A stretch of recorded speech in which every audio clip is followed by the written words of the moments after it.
All right, what is going on, Optimistic Fan Club? Thank you so much for tuning in, and a special shout out to our super Patreon producers, the people giving over $10 a month: Eric Schonauer, Andrew Novak, Jake Sedlak, Hunter Wilkes, Rebecca Funk, DJ Cafe Frog, Gavin Witucky, Neil of Neils, and Anthony Evans. Thank you guys so much for your support. It is so special, and it means so much to me. Also, if you're a Patreon member in general, no matter the tier, the two tier, it's $5 and $11. If you're one of those, when we launch these, you are going to get a discount. So the Enjoy the Moment sweater, designed by yours truly, that will be up for pre-sale shortly. And again, if you're a Patreon member, you're going to get a discount on that. Be sure to join, even join as a free member. And when you see a video drop that you like, you'll be notified. You can go check it out. We're going to be doing our second mock draft shortly after this week, because playing the Titans is really going to shake up the standings, whether it's a win or a loss. So that's when our next one's going to be coming out next week. Today, I want to spend some time to talk about Kevin Stefanski and really just recapping this 49ers and Browns game. If you didn't know, I was at this game. I posted some pictures of it, rocking the sweater, and we did our live from the stadium. I understand that we didn't have a live this week.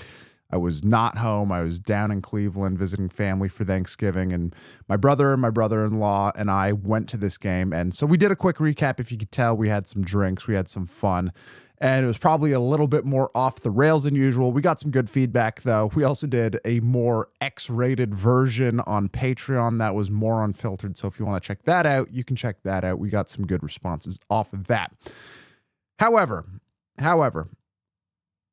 this game was a screaming indictment against Kevin Stefanski, and we keep going back and forth on what his responsibilities and roles are within this team. There are so many apologists who come out and they say, like, oh, it's meddling from the front office. They've made it unstable for him. They did X, Y, and Z. And I understand that those things are realities, but there are things within Kevin Stefanski's control that he has not done, or that he has done, that has spurred them to lose over and over and over. And in similar or even more impressive asinine ways. And Mary K Cabot, she was on Ultimate Cleveland Sports Show. I'm going to play the clip here in a second, but she's talking about how she believes Andrew Berry is safe, that you could take that to the bank, but that Kevin Stefanski deserves another shot. So I'm going to play it for you right now. So Andrew is going nowhere. I mean, I pretty much think you can take that to the bank. As far as Kevin is concerned, I do think that Kevin deserves a chance to see this thing through and see what he can do when he has the quarterback. They didn't have the quarterback this year. It's tough to win with a rookie quarterback and to have the upheaval that they have had this season. Look what happened in New York with Jackson Dart and Brian Daboll. He got fired. Look what happened in Tennessee with Cam Ward, a rookie quarterback. He got fired down there.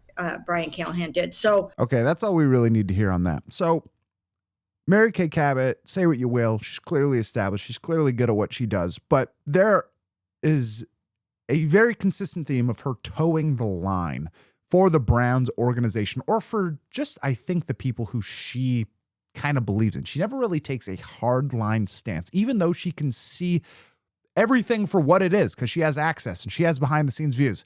This whole argument that saying Kevin Stefanski hasn't had the rookie quarterback right, so that's why he should get an opportunity in 2026 is insane. It doesn't make sense, because if you think that loss on Sunday against the 49ers was solely about quarterback play, then you are blind to what you've been witnessing all season long, regardless of who was playing, regardless of whether it was Joe Flacco or Dylan Gabriel or Shedeur Sanders, or last year, whether it was Deshaun Watson or Jameis Winston or anyone else. The fact of the matter is that, and I have talked about this so much, and if you're a consistent watcher, I am sorry for beating you down with these factoids again, but it is the truth. Kevin Stefanski manages his staff. I understand that the front office meddled with firing Alex Van Pelt and bringing in Ken Dorsey. I do believe that was a Paul DePodesta decision. Albert Breer talked about that and talked about how they basically fired his offense coordinator. So I do think that he doesn't have 100% say over his staff. But in terms of firing people as they exist, I do believe that Stefanski has that power. I think the front office stepping in and being like, we need to replace this guy to maximize Deshaun Watson, that is an anomaly situation within his tenure as the Browns coach. But in terms of how he controls his staff, this has been consistent. When he was first hired, they have Mike Prefer. They retained Mike Prefer from the 2019 staff, and he stays on the team until 2022. And that was a bad special teams unit. If you remember, there were so many times we complained about Mike Prefer, whether it was field goal kicking, PAT, returns, punt, kickoff coverage. They were not good. And good, I mean like top 12 in the league, which is where you need to be and where you really should be when you get a new staff in. Like, that should be a point of emphasis. Field positioning, special teams play is so crucial, especially with a young team and with young players, because the field position battle dictates how points are scored really at an alarming rate that you would understand. If you've ever sat in a special teams meeting in high-level football, it's like the way they break it down. You get outside of the 20, if you return the ball outside of the 20, the offense has like a 50% higher chance that they will score points on that drive. And it just grows exponentially as you get out of there. What did we see in this 49ers game? We saw them start with the ball inside the 20, inside the 40, and I believe 2 times inside the 30, actually. They have the muffed punt from Gage Levarden. They have Harold Fannin just bobbling the snap when Kevin Stefanski should have called a timeout. And I know this is kind of a non sequitur from the special teams point, but it's in general a field position discussion. And then allowing an enormous return, a 48-yard return after the Browns' first drive. So with Mike Prefer, they kept this guy going even though he wasn't performing. They kept him for 3 full seasons. So Kevin Stefanski saw a subpar unit and he's like, they'll figure it out. I believe in them. They'll figure it out. I believe in them. They'll figure it out. I believe in them. He did that 3 seasons.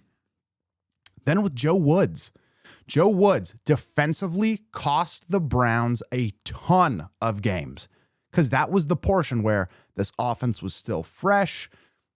Baker, Jacoby Brissett, whoever it was playing, they had Nick Chubb. They had a healthy offensive line. They had Kareem Hunt. They had Jarvis Landry. Like, they had playmakers on offense. They were scoring points. It wasn't like this decrepit version of offense that we've seen the past 2 seasons. And it was the defense costing the team games, plus the special teams as well. But it was largely like Joe Woods' defense. It was very soft. Figuratively and literally, they're always playing from this crazy depth. They always had late game meltdowns. And Kevin Stefanski kept him 2 seasons too long. And now with Bubba Ventrone in the most recent iteration has kept him for what, 3 seasons now? And he really should have been fired last year. Because Kevin Stefanski waits until the problem metastasizes and becomes fully cancerous. He just keeps going like, they'll figure it out. They'll figure it out. And they might have 1 game where they rebound, they have a nice return, they do something positive, and he goes, okay, it's fixed. But then it rears its ugly head again because it is rotten to the core. Bubba Ventrone should have been fired last year. Then he should have been fired after the New York Jets game. To allow 2 returns back-to-back on punt return and kickoff return is unbelievable. Like, that is almost an impossibility. And you bring this guy back the next week. That was an opportunity to make a statement and say, I'm taking control of this team. We're getting special teams down because this cost us this game. If you're going to talk about rookie quarterbacks and how you need to manage them, you need to manage your entire staff. Managing a rookie quarterback is not just about how you call plays and the players on the field around them and the passes they complete. Your job as a head coach is to put them in the right position to say, okay, if we're consistently starting within our 20-yard line, within our 30-yard line even, and we're never getting these big returns, we need to make some changes because this is too hard on our rookie quarterbacks to be starting backed up over and over and over. You need to help your defense out and say, you know what? Our return teams, our specialists, they muff punts. They don't cover well enough. And now you're having to play and start a drive defending the red zone. Kevin Stefanski does not act proactively. He does not do it. And there's no apologist who can deny that. He has been way too patient. Way too patient, and patient isn't even the right word. He hasn't had high enough standards for what excellence and good play is supposed to look like. You might say, oh, they're playing 5D chess. They're trying to tank so they can get a better position. Guys, it's like you're wasting people's primes. That is not an excuse, and that is not winning football. You are not going to develop culture, and Kevin Stefanski has lost that because he has allowed these things to exist and persist. I'm telling you, if he goes out and after the Jets game, fires Bubba Ventrone. Even at that point, which was way too late, they very likely could have won this game. And it's not all on Bubba Ventrone. It's not all on Gage LeVarden. It's not all on any one player or coach. But Kevin Stefanski is the sail to this ship, and he steers it. He could have made changes a long time ago that could have helped his team. So Mary K Cabot coming on Ultimate Cleveland Sports Show and talking about how Kevin Stefanski deserves another chance because of the rookie quarterback, and it's hard to win with a rookie quarterback. He has done nothing to protect his rookie quarterback relative to how he manages his staff. I understand the whole hungry dogs thing after practice. If you don't know that, it's like they held additional segments at the end of practice to make sure that all the quarterbacks were getting reps. I just really think that all of that stuff has been overblown. What is obvious and what is right in front of us is that he does not have high enough standards for the people on his staff, doesn't have the confidence, doesn't have the bravado or the strength to make really hard decisions that have a positive effect on your team. And to just think that, oh, next week, Bubba Ventrone will be fine. It's like, you might have an opportunity to be fine because you're playing the Titans and they're not as good. But every time you play a better coach team, you get exposed. I believe Aaron Glenn with the New York Jets, his emphasis on play, I understand they're having a rough time there. Like, that is a rough team. They beat you because Aaron Glenn has an intensity to him that definitely bleeds over to the rest of the areas on his staff. And Kevin Stefanski is way too hands-off.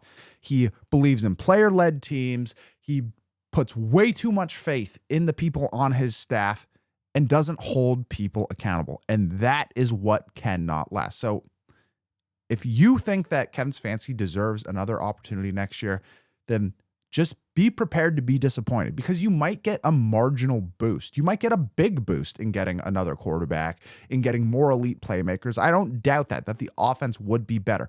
But in the grand scheme of your team, you will not improve and you won't get over the hump in terms of making a playoff push and doing big things and beating the great teams because you don't put enough of an emphasis and hold enough people accountable to be great on your staff and on your roster. So I understand that's pretty ranty. I understand a lot of this has been pretty ranty, but guys, the Optimistic Fan Club, what you need to understand about that name, this isn't about sunshines and rainbows. When that whole moniker started with the channel, it was 2023. And I was very hopeful because I understood, like, this is a good roster. This is a good defensive coordinator. You got a great defense. You still had Nick Chubb at the start of the year. And you had Amari Cooper. You had playmakers all around. So that is why it was called the Optimistic Fan Club right now. And I'm never going to be the guy who's like, we're cursed. I think that is stupid, lazy talk. Those things don't exist. It is about who's in the room. I'm telling you right now, you can't be optimistic at this point because this team is making losing decisions and aren't holding people accountable. And that degrades your culture and your fight. So he might not have lost the locker room or anything like that because he's a nice guy and he's a player's coach. He is not a rallier and he is not holding people accountable. What you're seeing from the best teams around the league is that they make changes quick. The Philadelphia Eagles fired a Super Bowl winning coach. The Philadelphia Eagles fired their offensive coordinator very quickly because he couldn't live up the year after they made the Super Bowl. And then they get another one and then they win the Super Bowl. They make changes quick. The Detroit Lions, Dan Campbell steps in, takes over play calling. They make changes quick. We are talking about a coach who has had 6 years in this system and is afraid to fire a special teams coordinator who is leading one of the worst units in NFL history. Like, realistically, everything about this special teams unit is terrible, terrible. And you're afraid to fire that guy. And you were afraid to fire Joe Woods when he led a bad unit. And you know what that tells me more than anything? And this is the final piece I'm going to say on this, is that Kevin Stefanski believes in his coaches more than his players. And when they come in, they're like, oh, well, it's the players are getting out of their lanes, and that's why we have these big return lanes. And they're out there, and they're getting these big returns on us, Kevin.